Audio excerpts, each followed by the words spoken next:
아멘.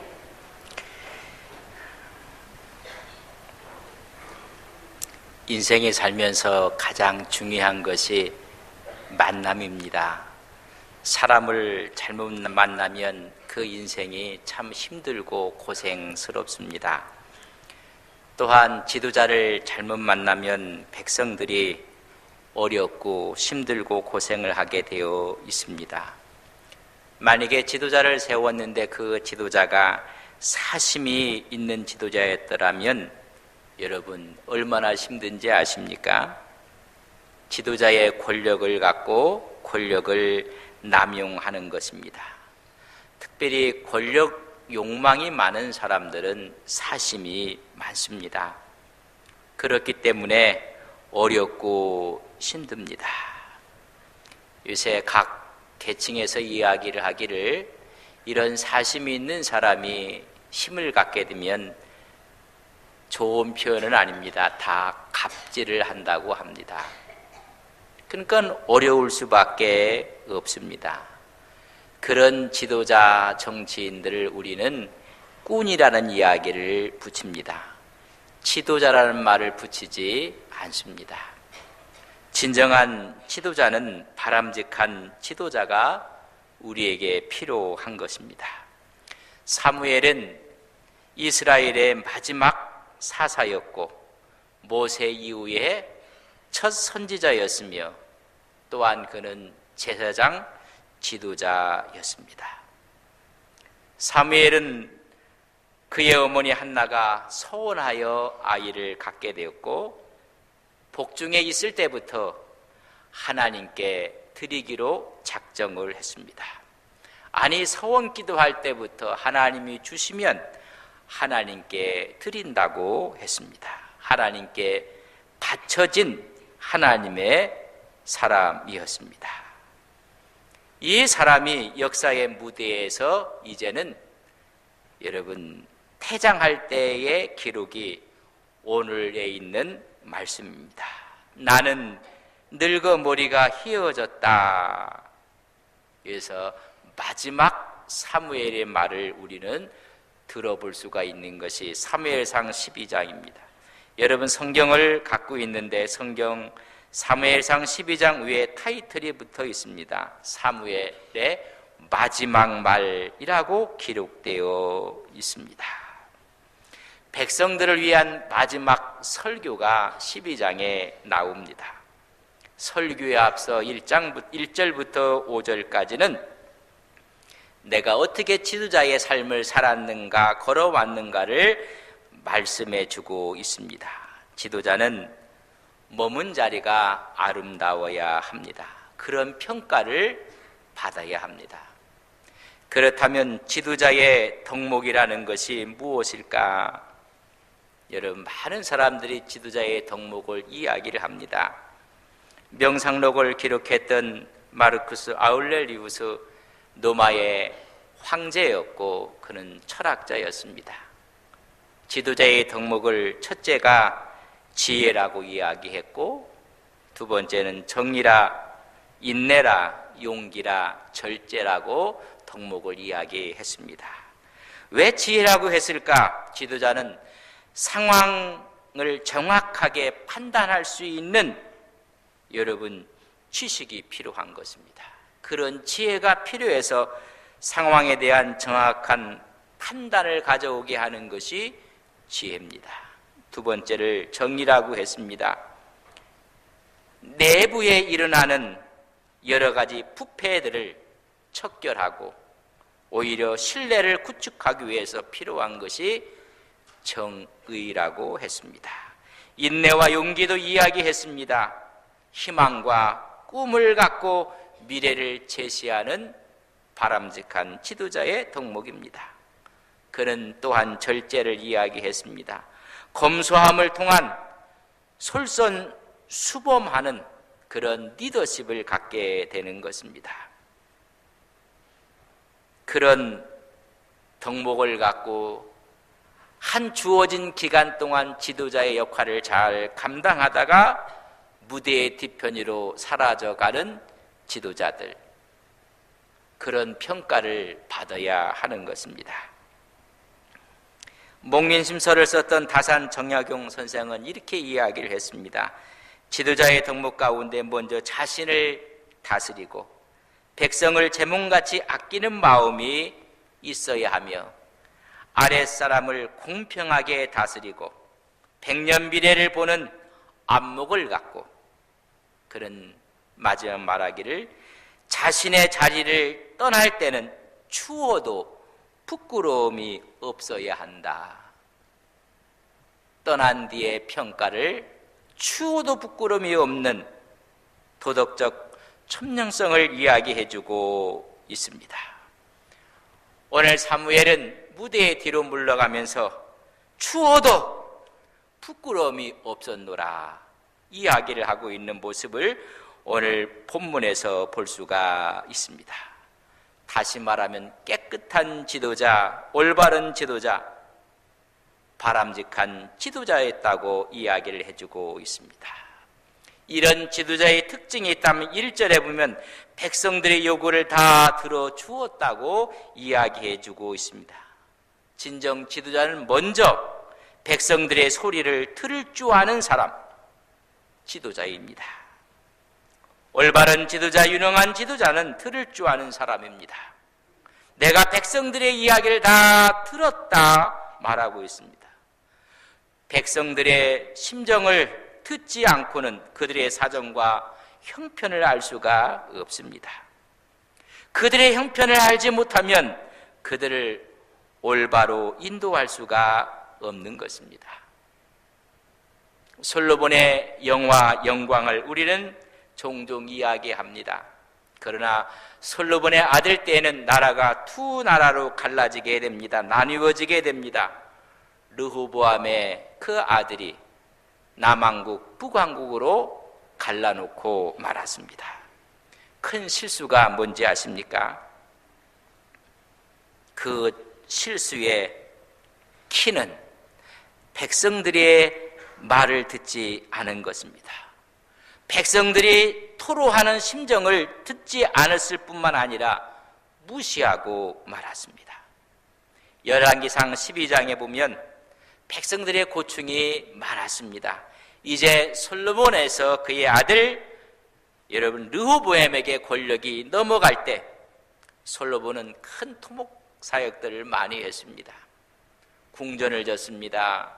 성전을 졌습니다. 모든 여러분 무게는 백성들의 어깨에 있었습니다. 그래서 그들의 고충을 토로하는 것입니다. 이제는 모든 성전, 궁정도 다 졌고 성전도 다 되었기 때문에 이제 멍에를 가볍게 해줬으면 좋겠다라고 이야기를 합니다. 아버지 때 시켰던 부왕이 시켰던 그의 고역이 너무 심했고 무거운 멍에가 너무나 무거웠습니다. 이제는 모든 사역이 끝났기 때문에 가볍게 해줬으면 좋겠습니다. 그리하면 우리는 영원히 왕을 섬기겠습니다. 르호보암이 백성들에게 이야기를 합니다. 3일 후에 오면 내가 답을 주겠노라. 그 3일 사이에 두 그룹을 만나게 됩니다. 첫째 그룹은 원로들을 만나고 두 번째 그룹은 자기와 동년배에 함께 있는 자란 젊은 사람들을 만납니다. 원로들이 참 좋은 말씀입니다. 이제 모든 토목사역들이 다 마치게 되었습니다. 이제는 가볍게 해야 될 것 같습니다. 그렇게 하면 영원히 왕의 종이 되겠다고 백성들이 말하지 않습니까? 좀 가볍게 하는 것이 좋겠습니다. 또 한 부류의 젊은 층을 만났습니다. 정반대였습니다. 더 억압을 하고 더 착취를 해야 됩니다. 말하기를 내 새끼손가락이 아버지의 허리보다 굵다고 얘기하십시오. 멍에를 더 무겁게 하십시오.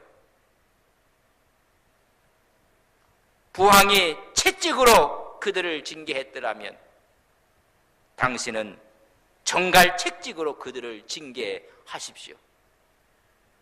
두 그룹의 말이 틀렸습니다. 사무엘의 백성들이 왔을 때 원로들의 이야기를 듣지 않았습니다.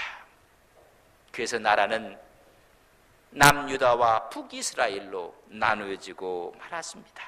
남북으로 갈라진 것입니다. 진정한 지도자는 백성들의 소리가 무엇인지를 들어야 합니다. 오늘 사무엘은 나는 다 들었다고 이야기를 해주고 있습니다. 모세 시대부터 사무엘까지 오면서 그의 정치 체제는 신정 체제였습니다.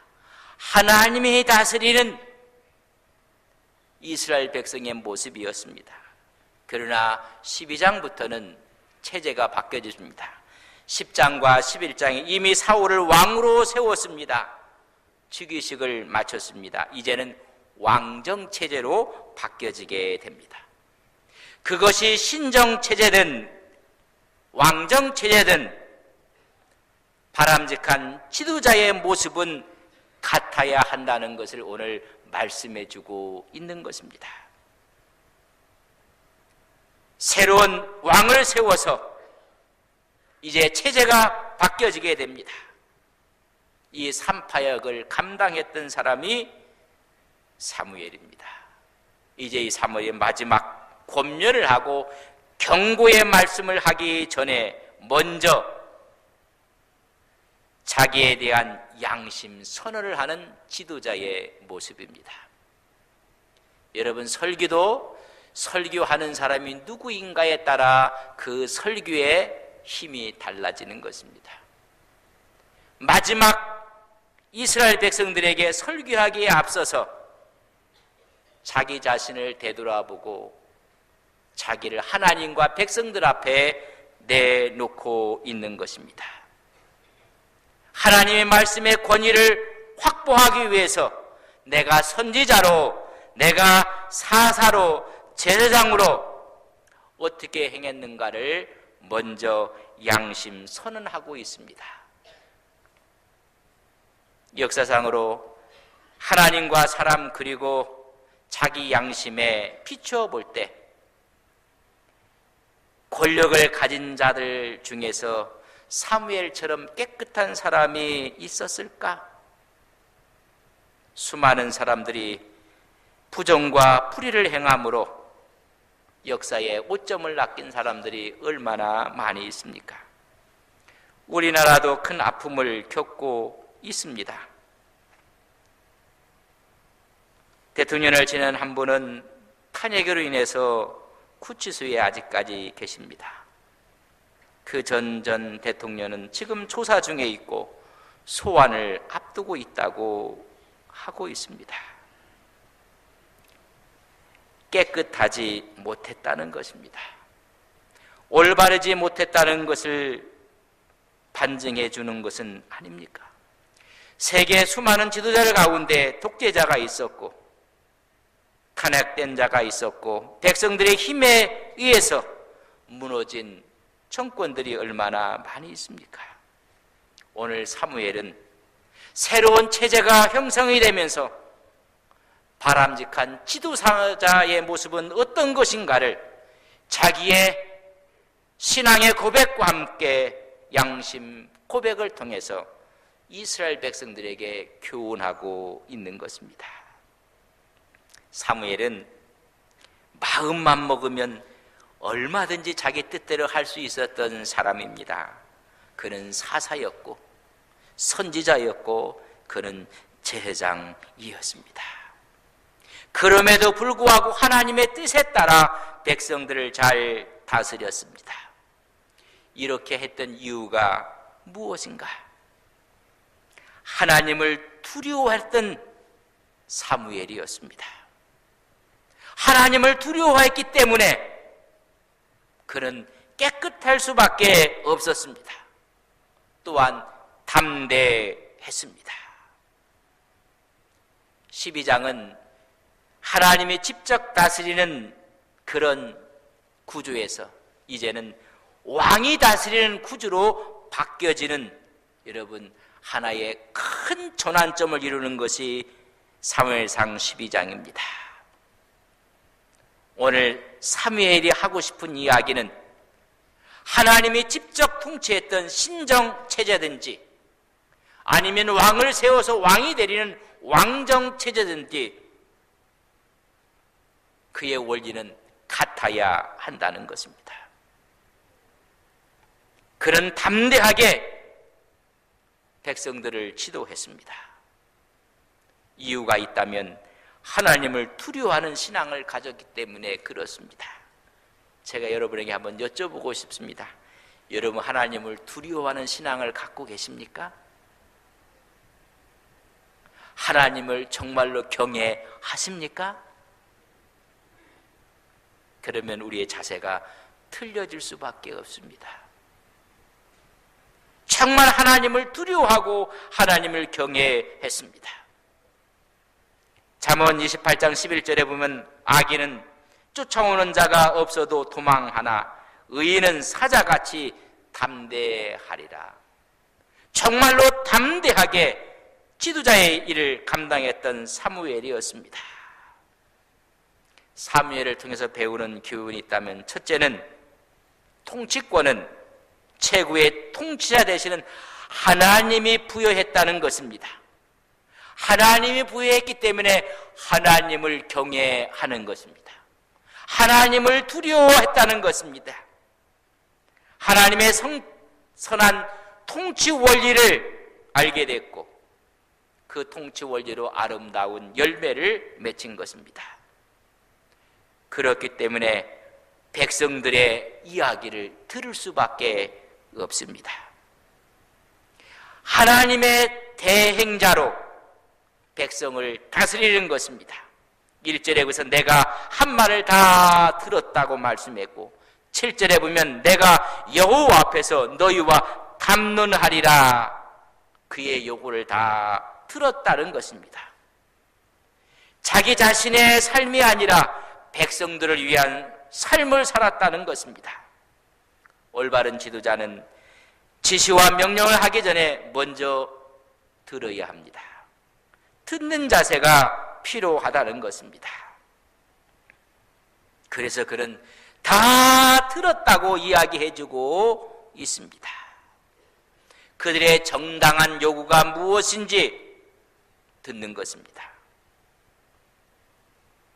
지금은 청와대에 국민 청원 및 또한 제안을 할 수 있게 돼서 여러분 한 20만 명이 같이 청원에 동참하게 되면 행정부의 장관은 거기에 대해서 답을 주게끔 되어 있습니다. 청와대의 수석은 거기에 대해서 답을 내놓아야 합니다. 또한 정부 관계에서는 그 물음에 대해서 답변을 해야 됩니다. 듣겠다는 것입니다. 여러분 들어야 됩니다. 두 번째는 자기의 유익과 권력을 유지하기 위해서 국민을 속이거나 압제해서는 안 된다는 것입니다. 지도자는 국민을 지배하기 위해 존재하는 것이 아니라 봉사하기 위해서 존재하는 것입니다. 오늘 사무엘이 3절에 말합니다. 내가 누구의 소를 빼앗았느냐? 내가 누구의 나귀를 빼앗았느냐? 내가 누구를 속였느냐? 나는 거기에 대해서 깨끗하다는 것입니다. 착취하지 않았다는 것입니다. 빼앗지 않았다는 것입니다. 남의 소유를 자기의 소유로 만들지 않았습니다. 십계명에 보면 도둑질하지 말라는 계명이 있습니다. 왜 하나님께서 이 계명을 주셨을까요? 사람은 도둑질하는 경향이 있다는 것입니다. 오늘 사무엘은 이야기합니다. 내가 누구의 것을 빼앗았느냐? 공권력을 앞세워서 빼앗은 적이 없다는 것입니다. 3절을 읽어보면 왜 하필이면 나귀와 소를 이야기했을까? 부자들이 갖고 있는 재산 목록이 아닙니다.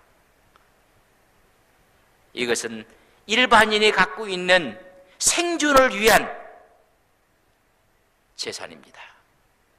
다시 말하면 생존권을 절대로 위협하지 않았다는 것입니다. 또 이야기합니다. 내가 너희를 압제하지 않았다고 이야기를 합니다. 압제라는 말 속에는 폭력을 쓴다는 것이 포함되어 있습니다. 통치자들이 백성들을 힘으로 누르고 그러면 백성들은 고통을 받을 수밖에 없습니다. 권력이 그 힘으로 행포를 부린다면 수많은 사람들이 상처를 받게 됩니다. 백성들로부터는 원망을 들을 수밖에 없습니다. 오늘 내가 누구를 압제하였느냐? 나는 사사였고 제사장이었고 선지자였던 이 권한을 갖고 내가 그렇게 쓴 적이 있느냐? 하나님의 마지막 말씀을 하기 전에 먼저 백성들 앞에 하나님 앞에 서 있는 사무엘의 모습을 우리는 보는 것입니다. 여러분, 공권력이 새롭게 통치의 압제로 이루어질 때는 그 지도자는 권위를 상실하게 되는 것입니다. 그 시대의 정신을 잃어버리고 가치관이 파괴되는 것입니다. 혼란 상태가 올 수밖에 없습니다. 하나님은 여기서 말씀하고 싶은 이야기가 있습니다. 하나님이 주신 통치권은 공권력보다는 사랑의 힘을 쓰라고 권면하고 싶은 것입니다.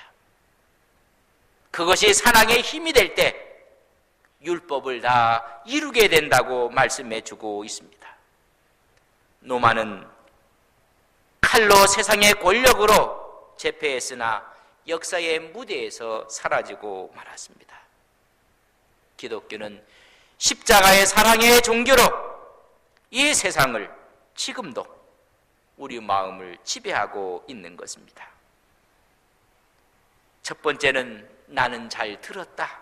두 번째는 내가 압제하고 속이고 착취한 적이 없다. 그런 이야기입니다. 더 나아가서 말하기를 나는 모든 것들을 뇌물을 취하해서 부정축제하지 아니했다고 3절 하반절에 보면 뇌물을 받지 않았다고 이야기해주고 있습니다. 뇌물을 받으면 판단이 흐려지게 되는 것입니다. 여러분, 부정축제는 국민의 재산을 도둑질하는 것입니다. 그것이 다 뇌물로 쓰여지는 것입니다. 출애굽기 23장 8절에 보면 너는 뇌물을 받지 말라. 뇌물은 밝은 자의 눈을 어둡게 하고 의로운 자의 말을 굽게 하느니라. 하나님의 말씀을 전하기에 앞서서 오늘 사무엘은 자기의 양심의 고백을 먼저 하고 있습니다. 이제 마지막에 본 권력의 자리에 연연하지 않는다는 것입니다. 사울을 세우고 은퇴할 때가 되었습니다. 2절에 나는 늙어 머리가 휘었고 나는 사사였고 선지자였고 제사장이었던 공식 직무에서 은퇴할 때가 되었다고 암시하고 있습니다. 적절한 시기에 물러날 줄 아는 지도자의 모습이 필요한 것입니다. 자리에 연연하고 권력에 연연하고 그러면 그 마지막이 비참해지는 것입니다. 하나님께서 사울을 왕으로 세웠고 하나님께서 이 사울의 왕권을 거두셔서 다윗에게 주었다고 했습니다. 그러나 마지막까지 자기의 왕권을 유지하기 위해서 다윗을 죽이려고 했습니다. 여러분, 사울의 마지막 모습이 어떻게 되는지 아십니까? 사무엘상 31장 4절에 보면 자기 칼에 엎드려서 마지막을 비참하게 마무리하고 맙니다. 여러분, 이미 내 때가 다 되었다고 오늘 이야기해주고 있습니다. 오늘 이 네 가지는 전부 다 올바른 지도자로서의 양심 선언이었습니다. 그것이 지도자의 길이라는 것입니다. 올바른 지도자는 귀를 열어놓고 들어야 된다는 것입니다. 또한 권력을 유지하기 위해서 국민을 속이거나 압제해서는 안 된다는 것입니다. 세 번째는 뇌물을 취하거나 부정축제해서는 안 된다는 것입니다. 마지막은 권력의 자리에 연연해서는 안 된다는 것을 먼저 이야기하고 하나님의 말씀을 전하고 있습니다. 여러분, 이 자기의 양심 고백이 너무나 아름다워서 그 다음에 사무엘의 그 메시지는 하나님의 능력으로 우리에게 들려지게 되어 있는 것입니다. 우리가 하나님의 사람들이 이런 고백을 했을 때 5절에는 이렇게 이야기합니다. 너희들이 이것을 증언하고 인정하고 하나님이 이것을 인정하고 왕으로 세운 그 사울이 이 사실을 인정했다고 이야기를 해주고 있습니다. 하나님과 사람 앞에 공명정대했다는 것입니다. 백성들의 요구를 내가 들었고 일체의 부정을 행하지 않았으며 하나님과 사람들부터 내가 인정을 받았노라. 그리고 나서 설교를 하는 것입니다. 오늘 한국교회가 이렇게 세상에 대해서 이야기를 하고 전도를 할 때 그 전도가 힘이 있는 것입니다. 오늘 한국교회가 이렇게 이야기를 하고 하나님 말씀을 전할 때 그 말씀에 힘이 있는 것입니다. 오늘 마지막을 이야기하면서 바람직한 지도자의 모습이 어떠했는가를 이야기해 주기 위해서 자기의 이야기를 하고 있습니다. 그 이야기 앞에 백성이 하나님이 왕으로 세운 사울이 다 인정을 하고 있습니다. 이런 자가 바람직한 지도자입니다. 이런 지도자가 우리 모두가 되고 이런 지도자를 소망하는 우리의 신앙과 믿음이 되시기를 주님의 이름으로 간절히 바랍니다. 우리 그 자리에 다 일어나시겠습니다. 이제는 새로운 체제가 그들 앞에 다가왔습니다. 먼저 사무엘은 자기 자신을 이야기하고 있습니다. 마지막 그의 양심 고백이었습니다. 진정한 지도자의 모습이 어떠한 것을 말씀해주고 있습니다. 하나님, 이런 지도자를 얻게 하옵소서. 우리가 이런 지도자가 되게 하옵소서. 하나님 앞에, 사람 앞에 인정받는 크리스찬들이 되게 하옵소서. 하나님께 함께 기도하시겠습니다. 하나님, 바람직한 지도자, 유능하고 올바른 지도자 사무엘을 통해서 배워야 될 교훈이 있습니다. 모든 힘은 하나님으로부터 부여받은 것입니다. 하나님을 경외하게 하옵소서. 하나님, 우리가 늘 여건과 상황 가운데 그 이야기를 듣고 바른 판단력을 가질 수 있는 지혜를 허락하여 주옵소서. 어떠한 일이 있어도 속이거나 압제하지 않고 착취하지 않았다고 솔로몬은 힘주어 이야기하고 있습니다. 하나님, 뇌물을 구하지 아니했으며 자리에 연연하지 아니했던 그의 모습을 먼저 이야기해 주며 진정한 지도자의 모습을 이야기해 주고 있습니다. 우리 모두가 이런 지도자의 스피릿을 갖게 해 주시고 이런 지도자를 얻을 수 있는 하나님의 교회, 이 나라가 되게 하옵소서. 하나님, 신정체제에서 왕정체제로 바뀌어지는 이 삼파역을 감당했던 사무엘이 하나님 앞에 서 있는 모습은 통일해야 된다는 것을 그의 양심 고백을 통해서 말씀해 주고 있습니다. 바람직한 지도자가 어떠해야 되는가를 우리에게 전해주고 있습니다. 가정에서는 우리가 지도자입니다. 또한 조직과 단체 속에는 또 다른 지도자가 있고 우리 또한 지도자입니다. 한 나라에도 지도자가 있습니다. 이런 원리들이 우리의 진정한 리더십이 되게 해주시고 하나님을 경외하고 두려워하게 해주시는 하나님의 사람들이 하나님의 일을 감당할 수 있도록 성령께서 함께하여 주시옵소서. 하나님 임적에 이런 지도자를 세울 수 있도록 우리 모두에게 하나님께서 지혜의 영을 허락해 주시옵소서. 어둠이 아니라 희망을 행해 앞으로 나가는 이 나라 이 민족 되게 하옵소서.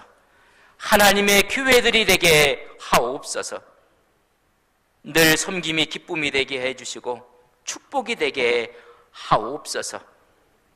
하나님 앞에 사무엘처럼 살아가는 믿음의 종들이 되게 하옵소서. 예수님의 이름으로 기도 올리옵나이다. 아멘.